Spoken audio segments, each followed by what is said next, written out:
The square was unlike anything seen before. A sea of humanity stretched as far as the eye could see. From the earliest hours of the morning, the faithful began to gather. Pilgrims from around the world, young and old, rich and poor, shoulder to shoulder, waiting together in the heart of Vatican City. They didn't come for entertainment or for show. They came for a moment that would live in history. And even those who couldn't make the journey physically, those in homes, churches, hospitals, public parks, tuned in from around the globe, their screens glowing with expectation. This was not an ordinary day.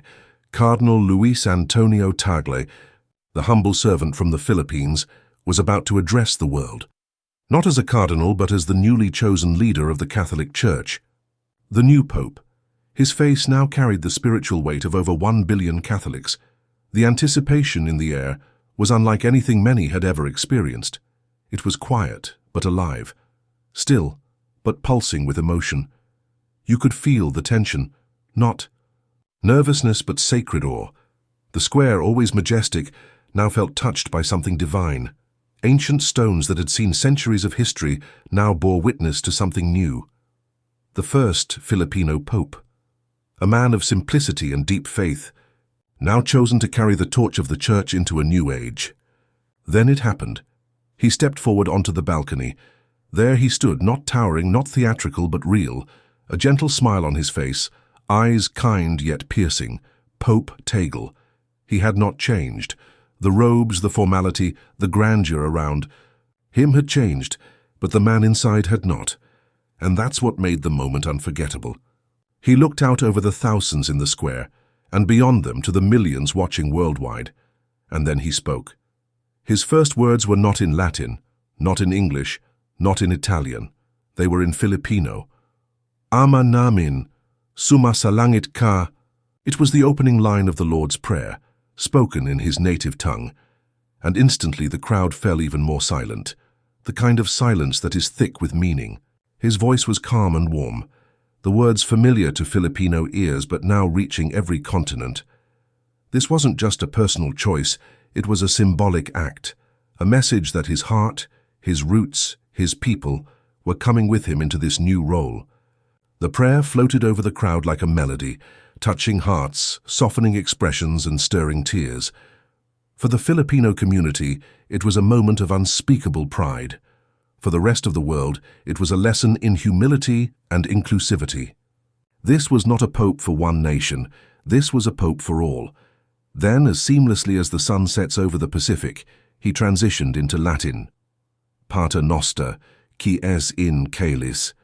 The sacred words of tradition now carrying with them the breath of the present. A bridge was formed between past and future, east and west, the historical and the human.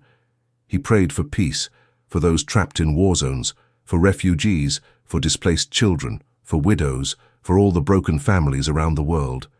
He prayed for unity, not just among Catholics but among all people.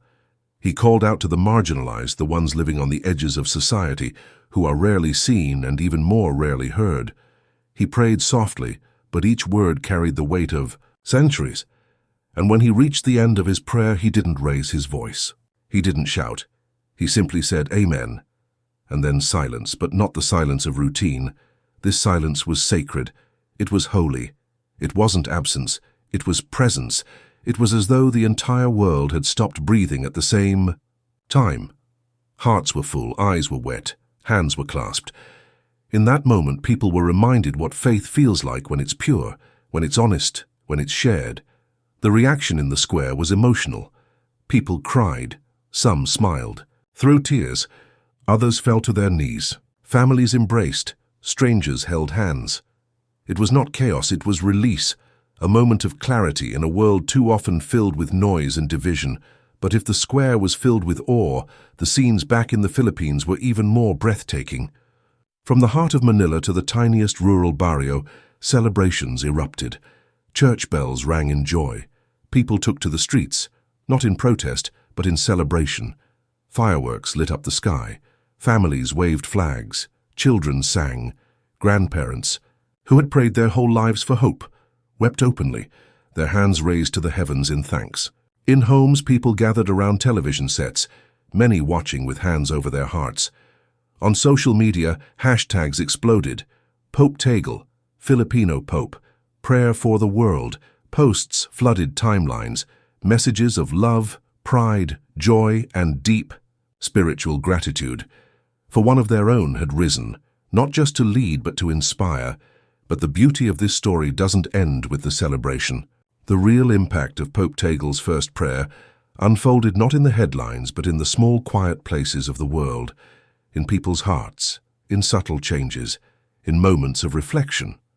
Across the globe, people who hadn't prayed in years found themselves whispering the Lord's Prayer. Others forgave someone they hadn't spoken to in ages. Children asked their parents about God. Teenagers paused their scrolling to listen. The elderly smiled as they remembered the simplicity of faith.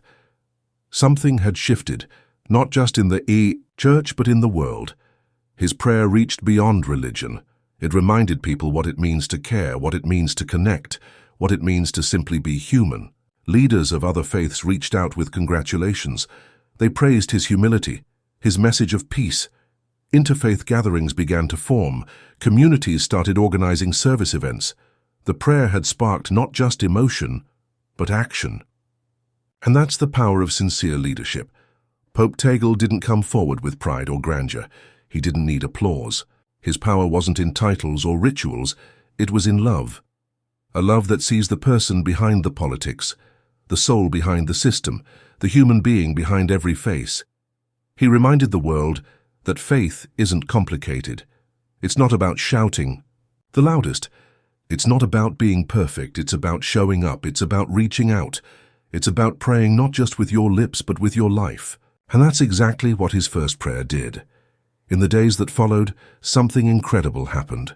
Churches reported higher attendance, donations increased, volunteers began filling shelters, youth groups formed, online prayer sessions multiplied.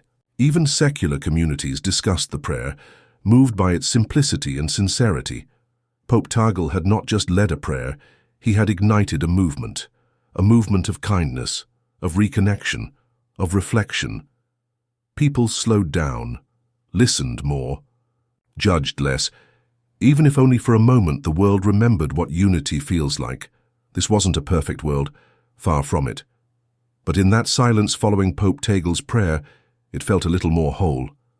He didn't try to fix everything in one speech. He didn't promise miracles. He didn't pretend to have all the answers. He simply offered his heart. And that was enough to change millions. From Vatican City to the streets of Quezon City, from skyscrapers in Dubai to villages in Kenya, the prayer kept echoing. Not just in churches but in classrooms, in kitchens, in places of work, and deep in people's souls. And that's how you know something real has happened. When a prayer isn't just spoken but lived. When a leader doesn't just stand on a balcony but walks into people's hearts.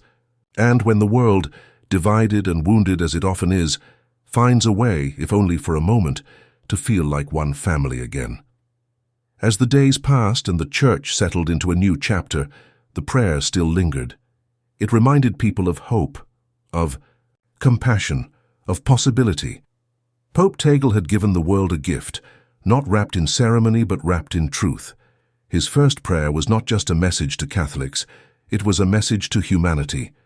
A reminder that no matter where we are, what we believe, or how far we've wandered, we are never too lost to be found again, never too broken to be healed, never too different to be united. This is the legacy of Pope Tagle's first prayer, a legacy of hope, of peace, and of shared humanity. And though the moment has passed, the impact remains. The world still feels it. Because that's the beauty of prayer. It doesn't end when the words stop. It begins when hearts are moved. And this time they were. The crowd was silent, not out of fear, not out of obligation, but out of something much deeper, reverence. A rare kind of silence that only arrives when the world understands that something sacred is unfolding. In the heart of Vatican City, under the shadow of St. Peter's Basilica, the air was heavy, not with noise but with anticipation. A sea of people stood shoulder to shoulder in St. Peter's Square, packed together yet united in spirit.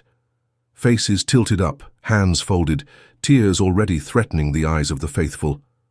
It was